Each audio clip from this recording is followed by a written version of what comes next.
From kindergarten onward, Jackson and I had never gone more than 3 days without seeing each other.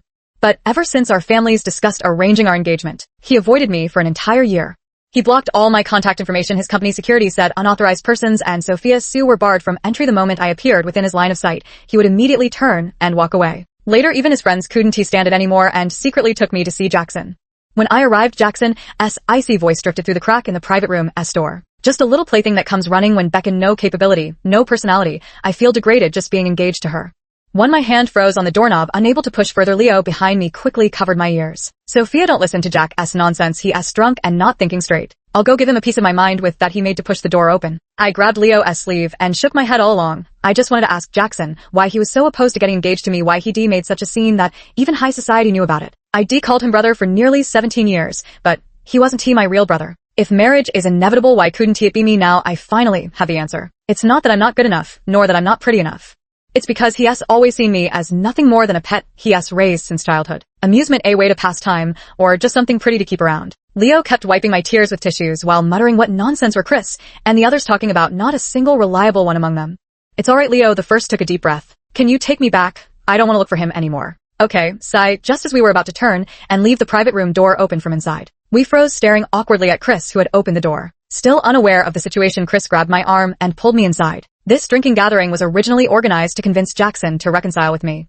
Chris seated me directly across from Jackson. Jax, even if you're rebelling against your family, you shouldn't treat Sophie like this. Sophia has grown up before our eyes. To talk to her properly, don't let your tough words mask a soft heart and create misunderstandings. Jackson never looked up from the moment I entered the room, but the veins on his hand gripping the cup were already bulging. Leo followed me in, shaking his head at Chris with a meaningful glance. Before Leo could help me up, Jackson finally spoke. Sophia Sue, why won't he listen to me? Haven T, I told you before, until my grandfather and parents changed their minds, we shouldn't see each other. Why are you so willful? I hung my head, not knowing what to say. The atmosphere in the private room grew stifling. The last time Jackson had been this angry was when a senior he got along with confessed his feelings to me. Leo sighed and walked over, patting my head. He then signaled for the other brothers in the private room to leave, giving Jackson and me space to talk alone. Jackson took an irritated sip of his drink. Sophie, can't you have some self-respect? I told you, I'm not interested in you. I've never seen you as a woman. Instead of clinging to me, why don't you work on improving yourself? All you know is revolving around men. Don't you think you're being too cheap?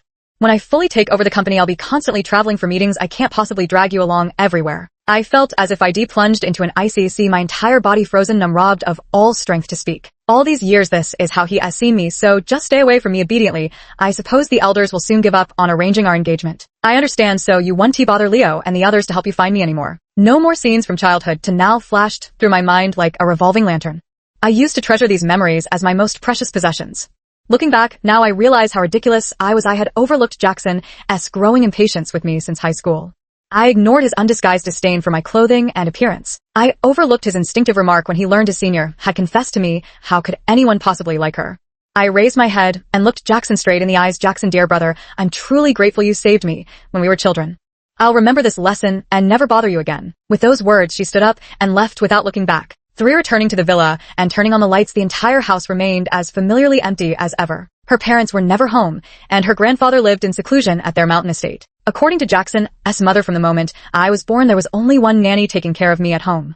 When I was 3 years old, one day, the nanny went out to buy groceries and didn't close the door. I ran out of the villa and fell in the middle of the road. Jackson, who was playing in the yard, heard my cries and brought me back to his house. For nearly the next decade, I grew up following Jackson around. I followed him to the same elementary school, middle school, and even university. When I was bullied for being withdrawn, it was Jackson who stood up for me. He taught me how to protect myself. Counting it up, Jackson has been in my life far longer than my so-called parents. I relied on him too much. So when he first started avoiding me, I panicked and searched everywhere for him, feeling like the entire world had become terrifyingly empty. A year isn't long, yet it felt more unbearable than the previous decade. I sat before the computer staring blankly at the approved exchange student application email. The psychologist suggested I change my environment and cultivate new hobbies to divert my attention. I originally planned to tell Jackson. At this thought, I smiled wryly at myself.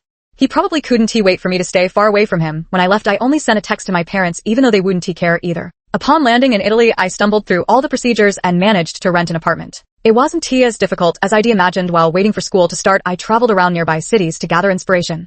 Just as my therapist had said, getting out and about really does change one's state of mind. Habits can change too. After being robbed 3 times and harassed countless times, I decided to learn martial arts. No one would protect me in the future. I had to learn to protect myself. 2 months into my studies in Italy, I suddenly received a call from Leo. Sophie, why didn't you tell us you were going to Italy? We only found out by chance, when we ran into your classmate. Y'all go abroad to study and relax for a few months, then come back, don't worry. So how is your daily life now? Is your place safe? Everything is fine, very safe, that is good. Maybe you should tell your brother. He has friends there, who could help. No need, I'm doing perfectly fine, no need to trouble others. Alright then, make sure to contact me, I mean your brother, if anything comes up. In the J Corp office, Leo didn't he turn off his phone until he heard the call end on the other side. Getting bold now, Jackson said, spinning a lighter with a dark expression. Come on, Jax, you're the one who told her not to contact you. Leo lounged lazily on the sofa, glancing at Sophia's exchange student application form. Not looking for me doesn't mean you couldn't have called or texted. My god, man, look at your own blacklist. Back then you said even if it was just for show it had to look convincing, so you blocked her in one swift move. How was she supposed to tell you anything? I wouldn't bother with you either. Leo rolled his eyes. He was Jackson's childhood friend and had watched Sophia grow up. He knew more or less about the Sue family affairs, never doted on by her father, nor loved by her mother since childhood. She rarely spoke, yet clung stubbornly to Jackson alone. But Jackson had no romantic feelings for her, though clearly uneasy. When she kept her distance, he still refused to admit it. What a mess, let them do whatever they want. After Leo left, Jackson rubbed his temples, a suffocating frustration lodged in his chest. Even worse than when he'd first seen all those portraits of himself in Sophia's studio. Both family patriarchs had joined forces to pressure him into an engagement with Sophia. Sophia was just starting her junior year in college. What could a little brat who'd never been in love possibly understand? Jackson swiped through his phone screen. After hesitating for a moment, he unblocked the contact labeled Little Sister. He then dialed the intercom to summon his secretary. Linda, you asked for me, Mr. Jackson. Sophia ran off to Italy by herself. Secretary Linda's lips curled upward, her triumphant expression surfacing for just an instant before being suppressed. This proves my approach of tough love has worked. Miss Sue grew up without proper guidance, making mistakes without anyone to correct her. She's already a junior in college, yet still follows you around all day. What future could she possibly have? For a girl with no sense of self, if you don't speak harsh truths to her, she'll never grow a backbone and learn to walk on her own. Secretary Linda explained with a smile. Besides, Miss Sue's trip abroad might not necessarily lead to any improvement. She could just be playing hard to get, like in those romance novels. I'm a woman, too. Do you think I wouldn't recognize these little games of hers? To cure her of this love-struck mentality, we must maintain strict boundaries. Jackson pondered, but she's never traveled far before. Miss Sue is already a junior in college. What could she possibly not know? When I graduated high school, I was even younger than she is now, and I managed to go to university in a strange city all by myself. There aren't that many difficulties. Girls don't need to be coddled so much. Jackson reconsidered and thought there was some truth to that. Perhaps Sophia had met too few men, which led her to confuse familial affection with romantic love. It was time to let her venture out on her own. He told Secretary Linda to cancel the ticket to Italy he had just booked and turned back to handling company matters. Cinque knock knock knock perfetto. After nodding to the coach, I set down the M1 and rubbed my wrist. My shooting score had improved significantly since last time. Silently packing up my gear, I cleared my mind. I still had combat training in the afternoon and needed to head back early tonight. Otherwise, I'd run into that troublesome neighbor again. Just as I reached the doorway, a tall Asian man came walking toward me. I silently lowered my head to avoid him, but the man walked straight up to me and stopped. Excuse me, are you Miss Sophia Sue? The words were spoken in fluent English. Yes, I am, and you are. I looked up curiously. The man before me wore a hand-tailored suit, standing nearly 190 centimeters tall, exuding the commanding presence of someone in power. But the moment our eyes met, that oppressive feeling vanished. His eyes were unexpectedly deep blue. I'm Ethan Meng, a friend of Jackson's. Oh, hello. Jackson mentioned you came here alone to study and was worried, so he asked me to look after you. The apartment you're staying in isn't very safe. I've arranged another place for you. Would you like to move there, Miss Sue? You can give Jackson a call. Ethan Meng gestured politely, and we sat down in the neighboring cafe. He took out his phone and dialed. After exchanging pleasantries, when the call connected, he handed me the phone with gentlemanly courtesy. Sophia, Ethan Meng is from the Meng family. Our families have some business dealings. He'll arrange accommodations for you, and you can ask him about anything regarding daily life. I steadied myself, hearing the familiar voice. It felt like returning to the time before Jackson had started avoiding me. Perhaps it was time, perhaps the distance, or perhaps the year of withdrawal had taken effect. I wasn't as heartbroken as I'd imagined. Okay, I understand, thank you. There was a pause on the other end of the line before the voice continued. But don't cling to others like you've got no spine. Learn to be independent. Make some progress. Understand? Understood. After hanging up, I handed the phone back to Ethan Meng with both hands. I obediently followed him into the car. Since they were business partners, Jackson must have promised Ethan Meng some benefits. While abroad for my own safety, I wouldn't stubbornly refused to follow arrangements. 6 in the car, Ethan Meng directly called someone to have my luggage packed. Then he took me for a Chinese meal an hour later. The driver drove straight into an estate. Miss Sue, please. Thank you, Mr. Meng. As I got out of the car, I saw the butler and several maids waiting. Ethan Meng motioned for me to follow him inside. You don't need to call me, Mister. We met a few times at the Jacksons when you were 7 before I went abroad. I looked up in confusion and met the man's gaze. Back then when you were playing hide and seek with Jackson, you bumped into my leg and immediately plopped down on the ground crying. Ethan Meng recalled that his impression of Sophia had been particularly vivid at that time. He had gone to Jackson's house with his father. Back then, just as they entered, a small ball of white cotton came barreling toward him. Children that age would normally wail loudly after getting hurt from a collision. Little Sophia just sat on the ground in a daze, rubbing her nose and blinking away tears. Before anyone could comfort her, the little cotton ball wiped her own tears. Muttering to herself, she said, "Sophie, doesn't tea hurt?" Be good, before standing up and running off. Combined with the information his assistant had given him that morning, she probably had no one to comfort her when she was hurt. Jackson was just a 9-year-old brat back then, and the Jackson couple had no time to care about their neighbor's kid. Ethan Meng thought to himself, if no one wants this child, I might as well take her abroad to raise her myself. Who would have thought that over a decade later this childhood notion would actually come true? 7. Unconsciously, I reached the second floor. In a room with an open door to the right of the staircase, a man and 2 or 3 maids were packing my luggage. The man came out and greeted us. When he saw us, "Mr. Meng, Miss Sue." "Mr. Meng, didn't you say we were going to the penthouse in the south? Why did we change to your estate?" Hearing this, I also looked up at Ethan Meng. The tall man touched the tip of his nose. "Oh, my cousin is coming to stay there recently, so we had to settle Miss Sue here for now." "Oh, okay." The days that followed passed very peacefully. Ethan Meng even allocated a small studio for me in the study on the 3rd floor. When I didn't have classes, I would paint in the studio. Ethan Meng often sat in the study handling work matters. Sometimes he would sit beside me watching me paint, jokingly saying he wanted to collect the works of a future master. After learning that I was practicing shooting and martial arts, he volunteered to be my coach. Noticing my wardrobe consisted mostly of simple sportswear, he had luxury brands deliver a collection of coordinated outfits. His taste was impeccable. I never realized I could look this beautiful. I had thought my life would always remain this tranquil. Until one day, I noticed an unusual atmosphere in the manor. The butler knocked on my door. "Miss Sue, the manor requires a major cleaning. You'll need to stay at a hotel for several days to a week. The driver and maid will accompany you, so your daily routine won't be affected." I scraped my fingernails against the doorframe, hesitating before finally asking, "Is Ethan staying at the hotel too in this situation?" My heart sank with an inexplicable sense of déjà vu. Even Ethan Meng has grown tired of me, and I've only been staying here for 3 months. The master, he's going on a business trip. He'll personally come to bring you back when he returns. I clenched my hands tightly, suppressing the sour ache rising in my heart, and agreed. "All right, when are we leaving? We can go now." I said. I'd changed clothes and closed the door behind me, smiling self-deprecatingly. It's nothing. It's not the first time. Anyway, recalling these 3 months with Ethan Meng, sometimes I couldn't shake the illusion that I'd met someone of my own kind. Some of his compulsive little mannerisms combined with his interpretation of my paintings. Forget it. I don't want to think about it anymore. Maybe he really has something urgent to attend to. I slung a backpack over my shoulder and went downstairs. Nearly all the maids in the manor had left, with only the butler and chauffeur waiting for me at the entrance. A wild thought suddenly occurred to me. Could it be that Ethan Meng went bankrupt? Couldn't he resist finding amusement in misery, only to choke on my own saliva? With a gesture to the butler, I turned and hurried to the kitchen for water. Even now, I'm still not entirely familiar with this estate, not exactly vast, but not small either. After drinking, I passed by a slightly ajar room where faint sounds of shattering glass could be heard. Didn't they say everyone was gone? Could it be Ethan Meng's pet cat or dog? Surely, it can't be a person. Curiosity killed the cat. I returned to the kitchen, grabbed a knife, and pushed open the slightly ajar door. Behind the door was actually a descending staircase. Is this a basement? The lights along the stairs were on, and there were various beautiful murals on the walls. I held my phone in one hand and a knife in the other, slowly descending the stairs. There was another door below, quite exquisite. I considered stopping here. What if there was danger? Just as I was about to leave, I heard a familiar sound, though it was just a muffled groan. I recognized it. It was Ethan Meng's voice. I turned and pulled the door open. There, he was sitting slumped on the floor. The floor was littered with shards of red wine bottles, Ethan Meng clutching a piece of glass in his right hand. His left hand was mangled and bloody from pounding the wall. Torn between fleeing through the door or giving in to my bleeding heart, I chose to cling to the doorway and call out to him. Cowardly, but not entirely. "Ethan Meng, Ethan, are you okay?" Ethan Meng's body slumped on the floor, suddenly went rigid, his muscles tensing.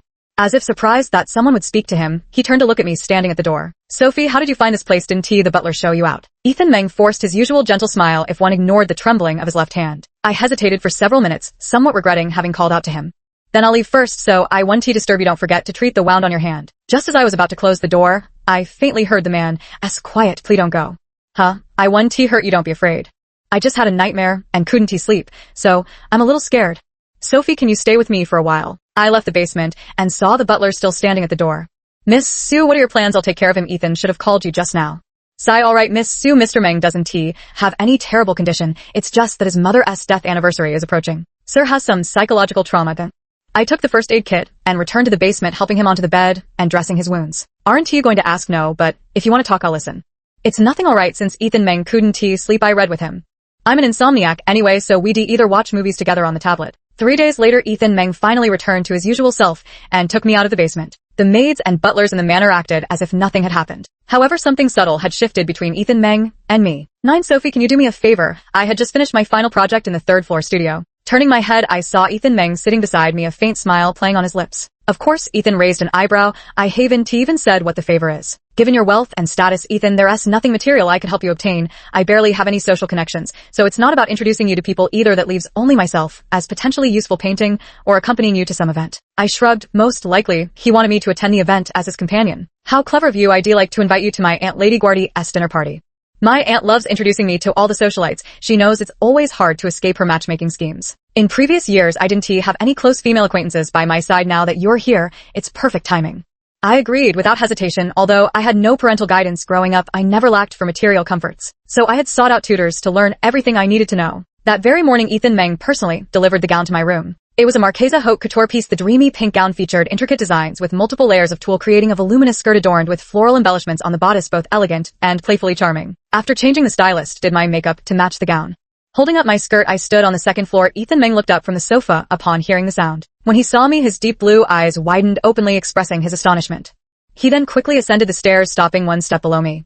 He performed a gentlemanly bow and extended his hand. Would this beautiful princess honor me by attending the banquet together? I couldn't help but laugh. It was utterly childish. I placed my hand in his palm. Just as we were about to descend the stairs, I noticed the man before me hadn't moved. Puzzled, I looked up at him with questioning eyes. Sophie, this is the first time you've smiled since coming here. Do you know why I chose this dress for you? I shook my head. Don't wither because of those with poor vision. You're already beautiful enough both inside and out. The banquet went exceptionally well. Mrs. Guardy took quite a liking to me, and there wasn't a single flirtatious woman around Ethan Meng, as he mentioned. After the opening dance, Ethan Meng invited me onto the dance floor. Ethan, it seems your charm isn't quite enough. You said you'd use me as a shield, but I don't feel like it's working. Ethan Meng lowered his head. It's only because a certain young lady shines too brightly. I looked up into his deep-set eyes, dark blue, tranquil, yet concealing turbulent undercurrents. I've actually noticed the difference in his attitude toward me these past few months. It wasn't pity nor politeness, and certainly not the affection one shows to a junior. It was tolerance, adoration, and appreciation. I don't know if this sounds a bit cliched, but it's the metaphor that best expresses what I feel. Ethan Meng's voice resonated like a rich, elegant cello. I want to be a gardener, nurturing and watering a flower until it blooms, then spending my whole life admiring and cherishing this beauty until it fades. I felt the arm around my waist suddenly tighten, pulling me completely into the man's embrace. Sorry, I got a little carried away. Ethan Meng apologized verbally, but the strength of his embrace didn't loosen in the slightest. Mr. Meng, did you happen to study abroad before properly learning Chinese literature? The confession lines are really cliched, I complained verbally, though I understood what he meant. As the song ended, I broke free from his restraint, but Ethan Meng didn't play by the rules. I barely taken 2 steps when he grabbed my arm and swept me off my feet in a bridal carry. Gasps rose from the surrounding crowd. He carried me all the way out of the Guardia estate. She walked straight to the door, got into the car, and instructed the driver to leave. 11. The journey passed in silence. Upon returning to Ethan Meng's estate, he carried me out in his arms again. His movements were gentle, yet brooked no refusal. He walked through the front hall, all the way to the center of the garden before setting me down. Sophia, so you didn't refuse me? Ethan Meng finally shed his gentle facade. A man who carved out a business empire abroad could never be just a gentle knight. What do you like about me? I stared into his eyes. Everything, he said. From our first meeting at the shooting club, I watched you for a long time outside the door. You looked fragile enough to crush with one hand, yet fierce enough to be utterly captivating. Lacking love, full of self-doubt, distrusting everyone, yet capable of painting with such pure, artistic conception. Every part of you perfectly aligns with my aesthetic preferences. The nanny who fed you sleeping pills as a child and constantly abused you became a vegetable after a fall. The girls spreading rumors about Jackson around you all received anonymous threats. That neighbor downstairs in Italy who kept harassing you trapped his head in a trash bag and kicked his groin until it burst. Clearly a little leopard, yet somehow manages to disguise herself flawlessly as a little white rabbit. I slapped away his hand that was touching my face. Tisk, this obsessed look really makes you seem like a pervert. So what? I stared at this big bad wolf baring its fangs. In the basement, you stayed with me for 3 days back then. I thought how wonderful it would be if you could always stay by my side. Ethan Meng's hand caressed the side of my face, then slowly moved down to grip my neck, applying slight pressure. As if my entire life were held in the palm of his hand. Dominant, yet obsessive, become my other half. I can be your family, your friend, your lover, any relationship you desire, giving you all of my love. And I will belong to you completely, my wealth, my kin, my body, my soul, my very life. At this moment, time seemed to stand still. I was tempted by those words, all love. I heard my own voice say, okay, before being pulled into an embrace that felt like it controlled my entire world. The domineering, urgent kiss descended, as if giving me oxygen, yet also as if trying to devour my entire soul. 12. The next day, I was awakened by my phone ringing. My phone is perpetually on silent since coming to Italy. Apart from Ethan, I haven't given my number to anyone. The ringing grated on my nerves. Just as I was about to get up and smash the phone, a hand caressed my face. Gently soothing me, he made me release my lower lip from between my teeth. Ethan Meng's voice sounded by my ear. It's alright, it's just my phone, be good. After speaking, he picked up the phone, glanced at the screen, but neither hung up nor answered. Lying in Ethan Meng's arms, I opened my eyes and looked up. He raised an eyebrow with interest. It's Jackson. Are you going to answer it? The man lowered his head and pecked me on the lips. Give it to me, I rolled my eyes. So childish, Ethan Meng.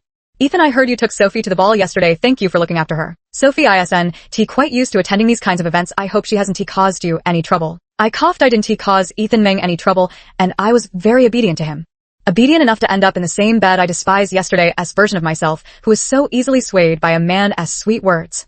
Sophie, since it was you calling, I had Ethan pass me the phone. Getting up early is a good habit. Keep it up. Jackson probably thought we were already up having breakfast. I don't want to explain either, okay, brother. After exchanging a few meaningless words, Jackson hung up the phone. 13 Jackson stood on the golf course with several friends. The second son of the Fong family looked smug. See, I told you so. Yesterday my sister attended Lady Guardia's dinner party and recognized your Sophia at first glance. Jackson stared at the phone call screen, his expression inscrutable. Got any photos? Yeah, my sister sent me some. Why didn't Sophia ever dress this beautifully back home? Was it because you as her brother wouldn't let her? Fong Air continued joking around obliviously. It took a few awkward chuckles before he noticed the tense atmosphere.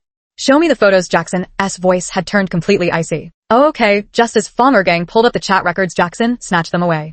The eldest daughter of the Fong family had taken over a dozen photos. There were shots of Sue and Meng entering the venue, arm-in-arm pictures of them dancing together on the dance floor, and images of Ethan Meng carrying Sophia away in his arms. Miss Fong also sent several messages. Little bro, don't you think these two are definitely together? Mom even told me to get acquainted with President Meng, but turns out he has already taken. You have to admit the Sue family's little sister is really beautiful. Young Master Jackson is truly a gentleman who can resist temptation. Jackson's face grew increasingly darker. Hey Jackson, he's up on my phone. You're going to crush it. Fong Air chattered anxiously as he quickly rescued his phone.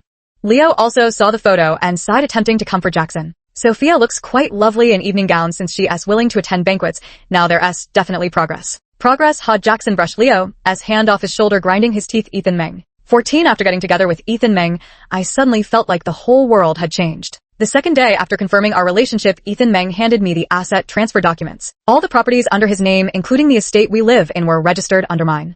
Most of his companies in Italy and back home were also transferred to me. Are you out of your mind? Ethan Meng sat in his office chair in the study. Meanwhile, I was perched on his lap, flipping through a thick stack of asset transfer documents. Wait, what if I hadn't agreed to be with you? We're not married, yet what if I ran off with all your money? I turned around wide-eyed to see the man smiling at me with utter adoration. That's right, I'm crazy, a big lunatic paired with a little lunatic, a match made in heaven. Besides, darling, your surprised expression looks just like a kitten's. It's adorable. Let me think of what else to give you. I quickly covered the man's mouth. Ugh, how nauseatingly sweet this late-blooming man is. Well, I chose him myself, might as well spoil him. Sophie, from now on this will be our home. Ethan Meng buried his face in the crook of my neck. I watched the sunlight streaming into the study, the air filled with a sweet lingering fragrance. I took a deep breath, drawing that scent into my chest. Okay, I've never been as happy as I am right now. We have a home. Just as we were immersed in the bliss of our own little world, my phone rang. Ever since Ethan Meng discovered I had ringtone phobia, he replaced all my ringtones with songs he hummed himself. To be honest, Ethan Meng's voice had a remarkably soothing effect on me. I picked up my phone and saw it was a FaceTime call. The caller ID showed Mother. It's fine, answer it. Ethan Meng was kissing my ear from behind. I steadied myself and answered the call. When are you coming back to the country, Sophia Sue? 5 more months. The Jackson family patriarch is hosting a birthday banquet next week. You should attend. Fine. Did you have a falling out with Jackson? No. Then why call me about this? Don't bother me with trivial matters like this in the future. Okay. I stared blankly at the disconnected phone call. Ethan Meng, I don't think I'm sad anymore. I don't even want to know why she hated me now. Ethan Meng turned me to face him. He stroked my hair, then kissed my forehead. Good girl. I touched my forehead. Tears began flowing uncontrollably. She threw herself into the man's arms, weeping as if her heart would break. Cry, let it all out. You'll never have to suffer such grievances again. 16 Ethan Meng and I returned the day before Grandpa Jackson's birthday. I took him to stay at the Sue family villa. Ethan Meng spent the whole evening sulking after seeing the paintings in my studio. I finally managed to calm him down by promising to draw more for him in the future.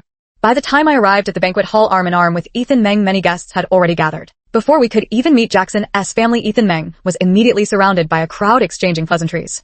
I quietly slipped away from the circle, finding a quiet corner to enjoy some petit fours. Miss Sue, I looked up to see Secretary Linda standing before me in a white strapless gown. She was the woman I disliked most. No competition there. Secretary Linda sat down beside me as if oblivious to my eye rolling. Who would have thought Miss Sue would return? I truly believed you had enough backbone to stop chasing after Jackson. Secretary Linda swirled her red wine while quietly voicing her malice toward me. A girl should have some self-respect, not cling to the Jackson family like chewing gum. You have no idea how much Mrs. Jackson despises you. A wild child with no upbringing. The engagement was only proposed out of respect for old man Sue. At best, you're just an amusing plaything. I am the woman qualified to stand by Mr. Jackson's side. With that fox-like seductive face of yours, you must dream of being Mr. Jackson's little darling wife, don't you? I looked at the small cake. I was holding, my appetite completely gone. Secretary Linda knew I had severe psychological issues. She had previously provoked me with all sorts of rhetoric back then. I was extremely insecure due to Jackson's distance, so her provocations always worked. This time her true colors finally showed, disgusting enough to make me want to hit her, but I couldn't. He ruined Grandpa Jackson's birthday banquet. I stood up, intending to distance myself from her, might as well treat it like listening to a dog bark. But she grabbed my wrist and shoved me off. The red wine in her hand spilled onto her dress in an instant. Miss Sue, I have no improper thoughts about Mr. Jackson. There's no need for you to view every woman around him with hostility. Secretary Linda raised her voice, drawing the attention of most people in the hall. I turned around with a sudden intuition. Sure enough, Jackson was helping Grandpa Jackson out of the room. Jackson's mother was following behind Sophia. Sue, what are you making a fuss about again? Jackson frowned at Secretary Linda's skirt, then turned to question me with a scowl. Jackson's mother also spoke up with disapproval. Sophie, today is Jackson's grandfather's birthday. You're not even Jackson's fiancé, yet you can't act so recklessly. What did I teach you before? Being jealous regardless of the occasion is too petty. Grandpa Jackson also frowned and heavily tapped his cane several times. Sophia, go back and reflect on your mistakes behind closed doors. I must discipline you on behalf of your grandfather. 17. What the hell? What kind of situation is this? Are we acting in some cheesy soap opera here? The plot is so cliché that even brainless short dramas wouldn't bother filming it. I was shocked by these people's remarks. Sophie. Ethan Meng immediately rushed over from the other side of the hall. The man frowned, his face dark and intimidating. I quickly grabbed his hand and shook at its final handle at myself. Secretary Linda walked dejectedly behind Jackson while Jackson's mother took her hand and patted it in consolation. People really do laugh when they're at a loss for words. I ignored their accusations against me. Calmly taking out the voice recorder from my handbag, I turned it on and played it at full volume. You have no idea how much Mr. Jackson's mother despises you. A wild child with no upbringing, I'm the only woman qualified to stand by Mr. Jackson's side. That fox-like seductive face of yours, don't play innocent with me. Believe me, just this one glass of wine is enough to make you crawl out of here. In an instant the banquet hall fell so silent you could hear a pin drop. The expressions of the onlookers shifted from curiosity to disdain. The faces of the Jackson family members turned as colorful as a palette, a spectacle in themselves. Meanwhile, Secretary Linda paled, slowly releasing her grip on Mrs. Jackson's arm.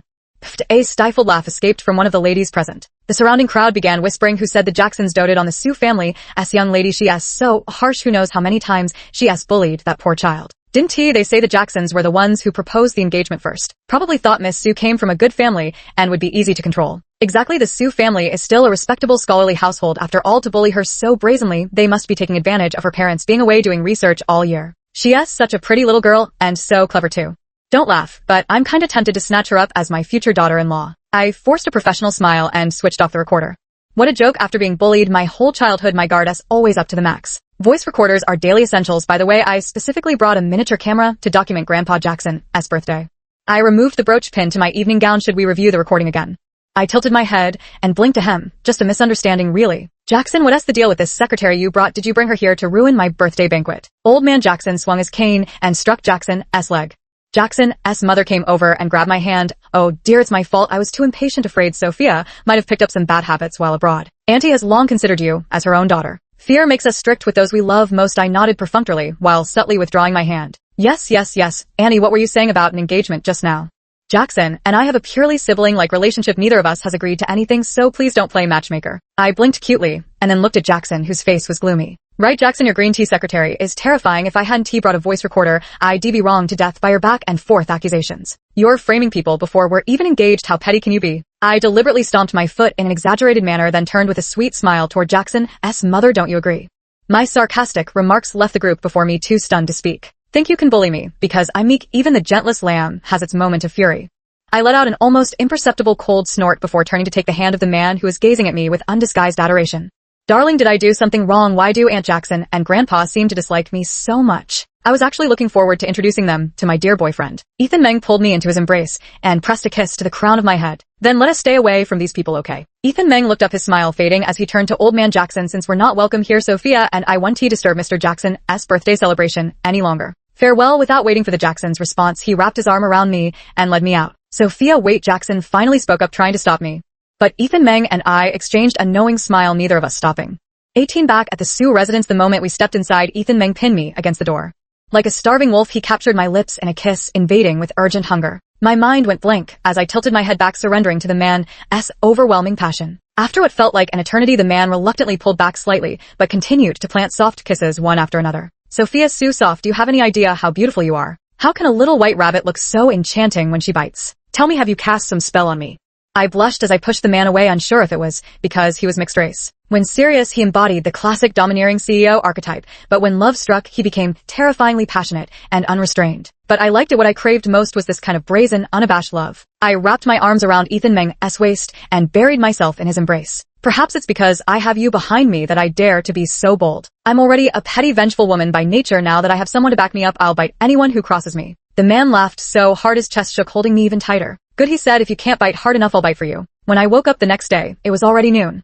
Still groggy, I finished washing up and went downstairs to find Ethan Meng wearing an apron and cooking in the kitchen. Watching the man skillfully cook and chop vegetables, I wrapped my arms around his waist from behind. Did you sleep well? I'm good, we'll eat soon. I was just about to peek at what he was cooking when I heard the doorbell ring. I ran from the kitchen to open the door. To my surprise, it was Jackson. I gently closed the door and turned to face him. About yesterday, I'm sorry. Jackson's voice was hoarse, and upon closer look there were dark circles under his eyes. Oh, I wasn't. He about to say it's fine. As the saying goes, if apologies worked, what would we need police for? Anything else? I wanted to go back to my brunch. Were you with Ethan Meng yesterday just to spite me? It's better not to involve outsiders in our conflicts. Besides, Ethan is very busy every day. Stop bothering him so much. It's not to spite you. Ethan Meng is my boyfriend, not an outsider, but family. I looked into his eyes and explained earnestly. Jackson froze, then widened his eyes in disbelief. His voice rose sharply. You and Ethan Meng. Do you even know what you're doing? He's 3 years older than me. I shrugged. Yeah, just 6 years older than me.